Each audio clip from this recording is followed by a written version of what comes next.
విశాఖపట్నం వేదికగా సాగుతున్న భూముల అక్రమ కేటాయింపులు, పర్యావరణ విధ్వంసంపై తెలుగు శక్తి అధ్యక్షులు వి. రామ్ తన పోరాటాన్ని మరింత ఉధృతం చేశారు.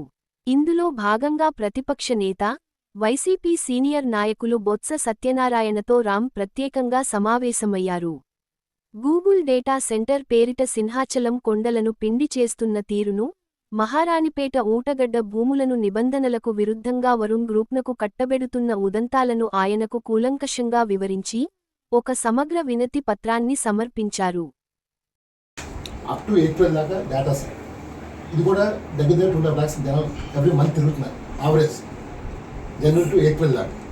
అలాగే ఎయిర్పోర్ట్ సార్, ఇవన్నీ ఎయిర్పోర్ట్ డేటా సార్. అలాగే మీరు హైదరాబాద్, విజయవాడ, తిరుపతి, కర్నూలు ప్యాసింజర్స్ కూడా తీసుకుంటారు.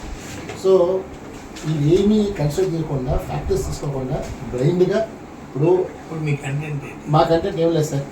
భోగాపురం ఎయిర్పోర్టు ఇవాళ పేరు VTZ అని పెడుతున్నారు.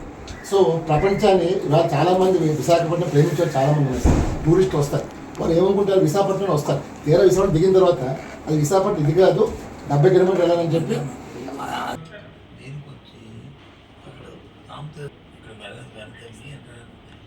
31 డిసెంబర్ దాకా టైం ఉంటే గవర్నమెంట్ ఎందుకు వస్తుంది?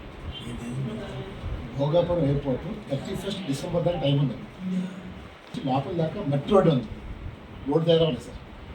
అలాగే మా కంటెంట్ ఏంటంటే సార్, ఒకటి భోగాపురం ఎయిర్పోర్ట్ అటూసా ప్రదర్శిస్తున్నారు. ఏదైతే 4,000 కోట్ల రూపాయలు చెప్తున్నారో అది ఒక పెద్ద స్కామ్. ఎందుకంటే విశాఖపట్నం ఎయిర్పోర్ట్ 170 కోట్లు అయింది. ఈ రకంగా చూసుకుంటే 500 నుంచి 600 కోట్ల నుంచి కాదండి, సింగిల్ రన్వే. అది 4,000 కోట్లు అని చెప్పి ప్రభుత్వం విపరీత ప్యాకేజ్ ఇన్సెంటివ్స్. ఈ రోజు యూజర్ ఫీ చూస్తే 850 రూపీస్ కలెక్ట్ చేస్తారు. ఒకవేళ సపోజ్ మీరు ఢిల్లీ కానీ హైదరాబాద్ వెళ్తే మీ దగ్గర నుంచి 800 కలెక్ట్ చేస్తున్నారు యూజర్ డెవలప్మెంట్ ఫీ. మీరు అక్కడి నుంచి వైజాగ్ వస్తే VTZ పేరు పెడుతున్నారు.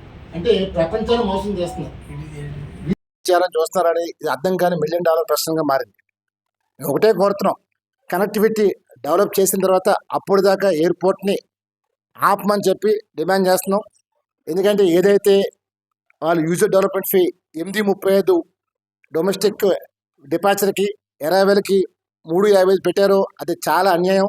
అసలు అరైవల్స్ మీద UDF కలెక్ట్ చేయడం అనేది దారుణం. ఇవాళ విశాఖపట్నం ఎయిర్పోర్ట్ని ఇవాళ ప్రజలతో విడిదీన అనుబంధం ఉంది, కానీ ఎందుకు దాన్ని తరలిస్తున్నారు? ఇంత ఆగమేగా అంటే మేము కోరుతున్నాం, తరలించండి, కానీ కనెక్టివిటీ రోడ్లు వేసి డైరెక్ట్ ఎక్స్ప్రెస్ హైవేలు వేసి ప్రజలకు ఇబ్బంది లేకుండా చేస్తే డెఫినెట్గా అందరూ హర్షోదయం చేస్తారు. ఈరోజు మీరు ఈ పని చేయటం వల్ల ప్రజల నుంచి ప్రజల నుంచి 25,000 నుంచి 3,000 రూపాయలు ఖర్చు అవుతుంది, అదనం భారం పడుతుంది. అంటే దేనికోసం మీరు చేస్తున్నారు? ఒక విజన్ లేదు. ఒక విజన్ అని చెప్పుకుని ప్రభుత్వం విజన్ లేకుండా కేవలం GMR సంస్థకి మేలు చేయడం కోసం ఆరాటపడుతున్నారు తప్ప ప్రజలకి మేలు చేద్దాం, ప్రభుత్వం ప్రజల కోసం పనిచేయాలి. కానీ అలా మానేసింది. మేము బడా బాబుల కోసం పనిచేస్తాం, వాళ్ళ కోసం మేము ఉంటాం అనే యాంగిల్లో దూరంతో ఉన్నారు. ఈ మైండ్ సెట్ మార్చుకోని చెప్పి కోరుతున్నాం. డెఫినెట్గా కనెక్టివిటీ విశాఖపట్నం నుంచి డెవలప్ అయ్యే వరకు భోగాపురం ఎయిర్పోర్ట్ తీయడానికి వీలు లేదనేది తెలుగు శక్తి డిమాండ్. సార్ కూడా ఇదే విషయం పైన లెటర్ రాస్తారని చెప్పారు. ఎందుకంటే వీళ్ళ విశాఖ ప్రజల్ని మోసం చేస్తే ఎవరు కోరుకుంటలేదు. అక్కడ ఇంటర్నేషనల్ ఎయిర్పోర్ట్ పెట్టండి, డొమెస్టిక్ ఎయిర్పోర్ట్ని విశాఖపట్నం కొనసాగించమని చెప్పి ఇది ప్రజల డిమాండ్. ప్రజల తరపున తెలుగు శక్తి మాట్లాడుతుంది తప్ప వ్యక్తిగత ప్రజల కోసం కాదు.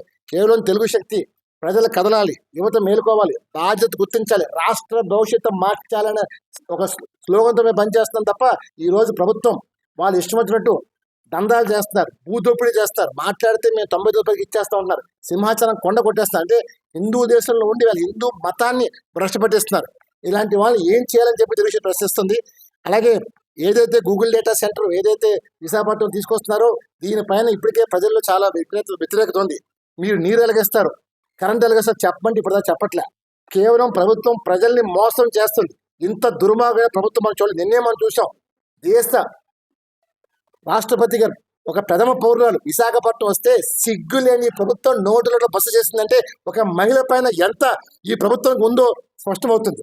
మేము ఒకటే కోరుతున్నాం, ఈరోజు ఈ ప్రభుత్వం హత్యలు చేస్తుంది, ఎవరైనా మాట్లాడితే చంపేస్తుంది, ఒక వ్యక్తిని చంపి సజీవదానం చేసిందంటే దీన్ని ఏమంటారు అడుగుతున్నాం. అంటే ఇలాంటి ప్రభుత్వాన్ని అసలు ఏం చేయాలని అడుగుతున్నాం. ప్రజలు ఒకటే చేస్తారు. డెఫినెట్గా చంద్రబాబు నాయుడు గారు సంపద సృష్టిస్తా అని చెప్పారు. సంపద కాదు కదా, అప్పులు సృష్టిస్తారు. అప్పులు ఆంధ్రప్రదేశ్ మాస్తున్నారు. ఈవేళ బీచ్ రోడ్లో మద్యం అవుతున్నారు అంటే యువతని పాడు చేస్తున్నారు. అన్ని రంగాల్లో పాడు చేస్తున్నారు. దీనికా మనం అడిగాం. ఈవేళ నీరుకంట బీరు దొరుకుతుందని చెప్తున్నారు. సిగ్గుచేటి ప్రభుత్వాన్ని. ఇలాంటి ప్రభుత్వాన్ని ఏం చేయాలో ప్రజల్ని ఒకటే కోరుతున్నాను.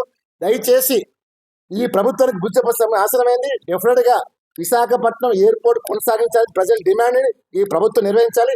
ఈవేళ మనం ముఖ్యంగా ఏదైతే సివిల్ మినిస్టర్ రామ్మోహన్ రెడ్డి ఉన్నారో మన ప్రాంతం అయ్యి మన విశాఖ దగ్గర ఉండి ఆంధ్రప్రదేశ్ ఒక వ్యక్తి అయ్యి ఉండి ఈవేళ విశాఖపట్నం చంపేస్తారంటే ముఖ్యమంత్రి గారు మాట్లాడితే విశాఖపట్నం నా గుండెగా అంటారు. ఇవాళ ప్రపంచ పట్టణం నుంచి విశాఖపట్నం పేరు జరిపేస్తున్నారు. దాన్ని ఒకటే కోరుతున్నాం, తెలుగు శక్తిగా ప్రజల కోసం ఎంత దూరం వెళ్తాను. ప్రజల కోసం బీవీరా ఎవరికి భయపడు, ఒక అల్లూరి లాగా, ఒక భగత్ సింగ్ లాగా, సుభాష్ చంద్రబోస్ లాగా, సైరా నరసింహరెడ్డి యుద్ధం చేయబోతున్నారు.